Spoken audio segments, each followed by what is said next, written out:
Okay guys, welcome to Advent of Code Day 5. Now this is a problem to do with print queues. So what they do is they give us these rules in this format, and they give us loads of them, and we have to satisfy all of the rules. So what this rule means is that if we have an update, the update is what we're printing. So we're printing a big set of these updates. If in that update we have 47 and 53, then 47 must appear at some point before 53. There can be stuff in between, but if that doesn't happen, then we're breaking that rule, and we need to make sure that we're not breaking any rules. So what the challenge wants us to do is to go through all of the updates that we want to print, and we just want to check that if it's following all the rules, because if it's not following all the rules, then we don't want to print it, because we don't want an incorrectly ordered update. And then for the input of our puzzle, what it wants us to do is just go through all the correctly ordered updates and add up the middle value, and then that will be the result for the puzzle. So moving on swiftly, let's go straight into the implementation. Alright, so we're here in our IDE, we're loading the file, we're splitting the file into lines, and then we're splitting out this array of new lines because they split the two lists with an empty line. So this now has two arrays of lines in. Then for our rules, our criteria, we iterate through the first part of our split lines. We remove the pipe that they use to separate it, and we end up with each rule as this tuple of 32-bit integers. So now this is just a pair of strings, so we get it into tuple, pass it into i32, we unwrap because we don't care about the error, because the error is not going to happen in our data set, and then we collect them into this vector of tuples. We say required page sets is going to be a vector of i32s, so this represents what they were calling an update, and the whole thing I call required page sets. So we look at the second part of our raw data, we iterate through it, so now we're looking at each line. We split the line by commas. For every number in that line, we pass it into a number again. We unwrap it because we don't care. The error case doesn't occur in the data set. And then we collect that into a vector. So this gives us our first vector. And then we collect that whole thing into another vector. So this gives us the vector of vectors of i32. Okay, so now we have our data cleaned and ready to work with. Well, not clean. Now we have our data just ready to work with in nice formats. We can now move on to part 1. So what we do for part 1 is we iterate through all of our required page sets, and then for each, we filter it because we're dropping any incorrect page sets. And then, so what we do here is we go for our update, we iterate through, we want to know every possible pair that can occur because our rules are in pairs. So that's what this gives us. So in maths, this is actually n choose k or n choose r, whatever you want to call it.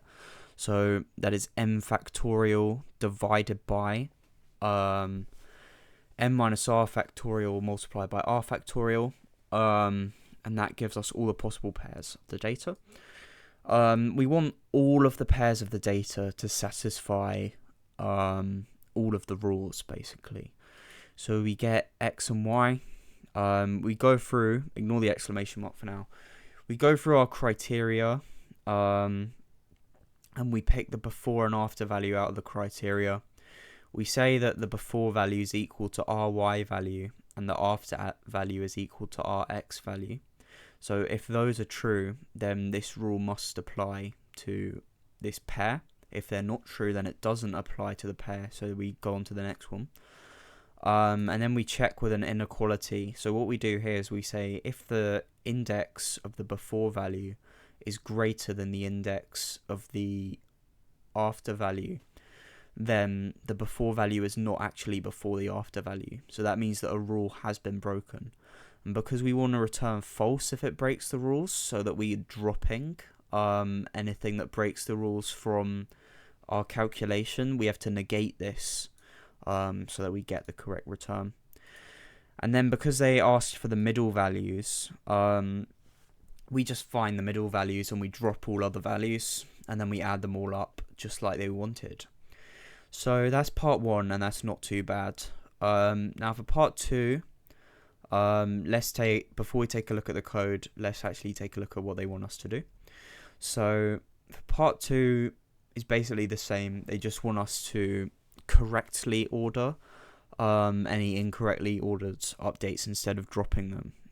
And they want us to add up the middle value of the updates that you have ordered, if that makes sense. They want you to add those all up, and that's going to be your puzzle answer. So we can actually reuse a lot of the code from before. So this is basically the same, except we drop the exclamation mark, because now instead of only caring about updates that are in the correct order, now we only care about updates that aren't in the correct order. And we have to do this because they've asked us to sum up the middle values of only the updates that were in the incorrect order, that are now we've reordered to be in the correct order. If they'd asked us to correctly order the updates and then sum up all the middle values, then we'd be able to delete this bit of code here. So now we have to actually, before we just look for the middle value and drop all other values, we actually have to order them. So what we do, this is not great for performance, but we're doing it anyway. We just clone the sorted update. We just clone the update and we call that sorted update. Then for each update, we sort it, and we look through our criteria to find a forwards rule. So X is the before and Y is the after, and we also look to find a reverse rule where X is the after and Y is the before. Now we've got these which may or may not exist. We have to match. So we put them into a tuple. We say that if we have a forward rule, and not a reverse rule that must apply, then we want to swap. So we want then we want A to be before B. And then if we have the opposite case, then it must be greater. And then if we have two, this case is never going to happen, but or it will actually if we have no rules. Then we just don't care and we just don't do anything with them. But that would also happen if these two are equal, but that won't happen because then you'd have conflicting rules. Then we just do the same thing that we were doing and we drop all other values apart from the middle, then we just add them all up. And that is part 2. So hopefully that makes sense. Hopefully the sorting bit made sense as well. And that was day 5 of the Advent of Code. I've done day 6. I'm going to be uploading day 6 today also. And then I'm going to be solving day 7 as well. See you then.